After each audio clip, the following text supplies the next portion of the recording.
Shalom Sobat Kudus Tuhan, bertemu kembali dengan saya Kersogo di channel ini.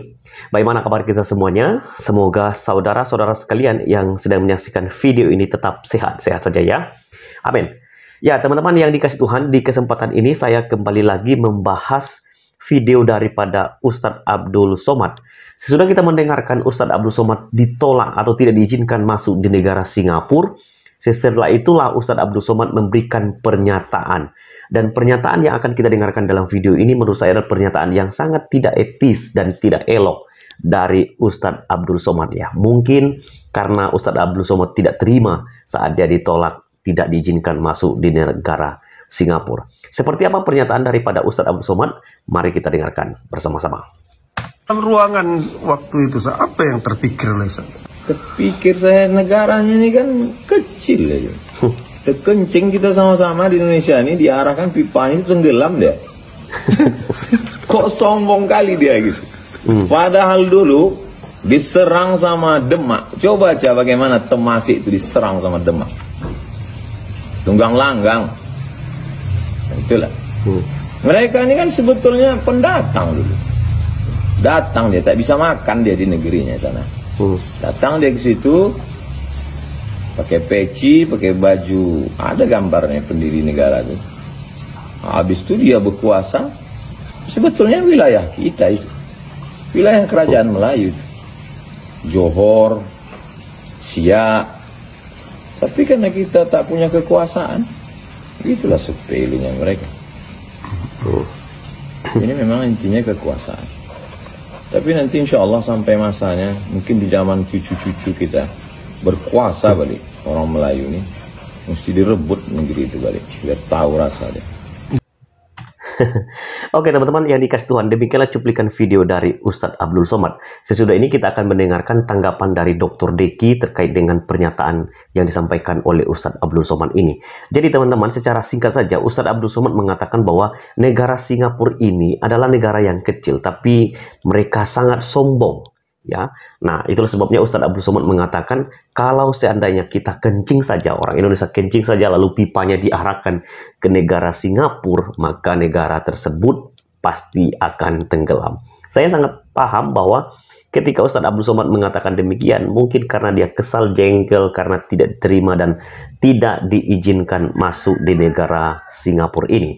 Nah, oleh karena itu teman-teman, sebelum kita membahas lebih jauh, saya akan mengajak kita mendengarkan apa respon tanggapan yang disampaikan oleh Dr. Deki terhadap Ustadz Abdul Somad. Ustadz Abdul Somad itu ndak usah ngamuk-ngamuk, itu kan kedaulatan orang untuk nolak atau nerima kamu. Kamu yang harus introspeksi apa yang kamu sampaikan ke publik selama ini. Mereka kan punya data intelijen itu, dan ndak usah ngamuk-ngamuk lah, itu kan negara orang. Pakai bilang mau kencingin Singapura segalanya. Memangnya Singapura itu negara kamu? Kamu keluar uang berapa untuk bangun negara itu? Negara itu negara maju loh itu. Ndak usah lah lebay lah. Santai-santai aja Pak, benahi diri, benahi ajaran. Kalau ajaran-ajaran yang berpotensi untuk menimbulkan kekacauan, menimbulkan keresahan, menimbulkan hal-hal yang tidak nyaman, mengancam kehidupan orang, masyarakat yang pluralistik, itu dihentikan. Negara, bahkan jadi pertanyaan loh, kalau Singapura aja nolak kok kenapa Indonesia masih memberi tempat untuk orang-orang yang mengajar seperti yang diajarkan oleh Ustadz Abdul Somad? Itu pertanyaan saya. Oke teman-teman yang dikasih Tuhan, demikianlah cuplikan video dari Dr. Deki. Dia memberikan respon karena video Ustadz Abdul Somad mengatakan dia akan mengencingi negara Singapura.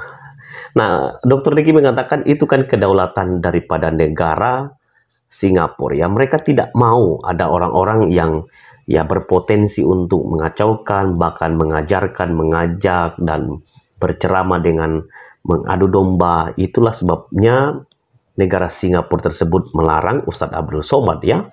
Dan tentu ini mestinya jadi pertanyaan besar bagi banyak orang. Kenapa negara Singapura saja bisa menolak Ustadz Abdul Somad?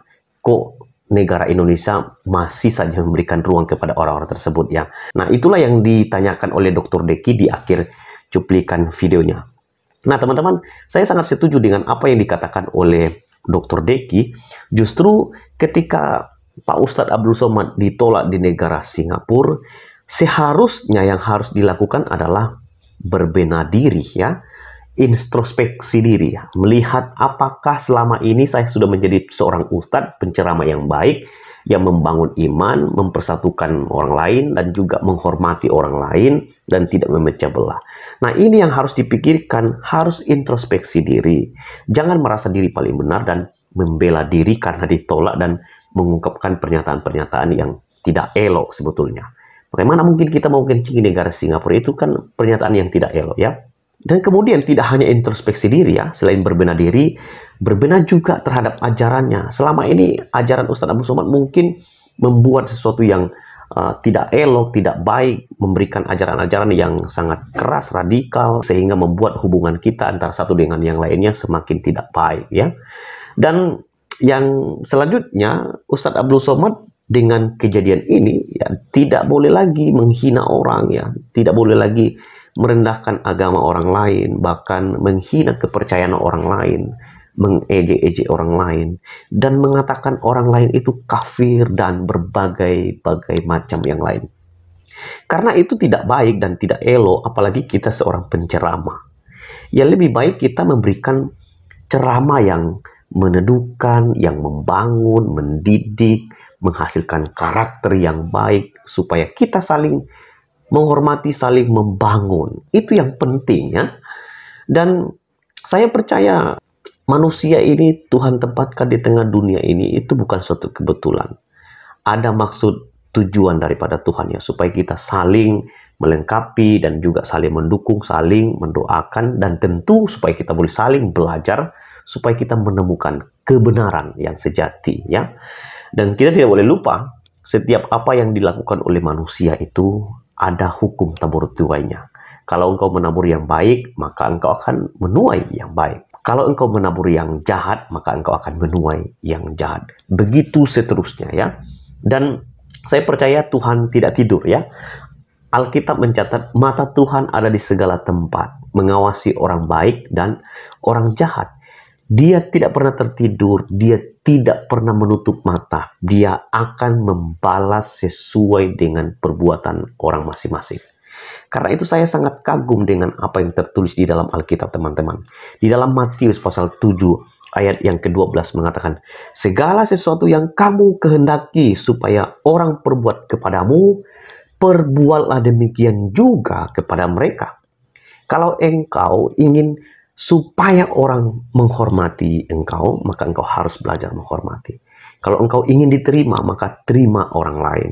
Kalau engkau ingin supaya diperlakukan dengan baik, mari berlakulah dengan baik terhadap sesama kita. Jadi Alkitab ini sungguh agung ya. Segala sesuatu yang kamu kehendaki supaya orang perbuat kepadamu, perbuat jugalah demikian kepada mereka.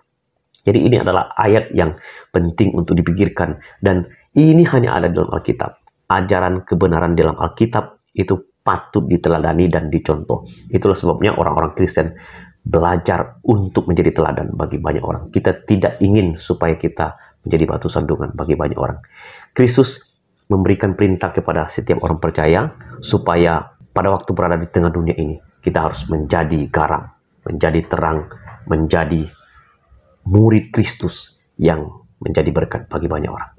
Tuhan memberkati kita semua. Kiranya video ini boleh memberkati kita semua, dan juga sekaligus memberikan kritik, sekaligus saran, dan juga nasihat dari orang muda kepada Pak Ustadz Abdul Somad. Tuhan memberkati kita semua. Shalom.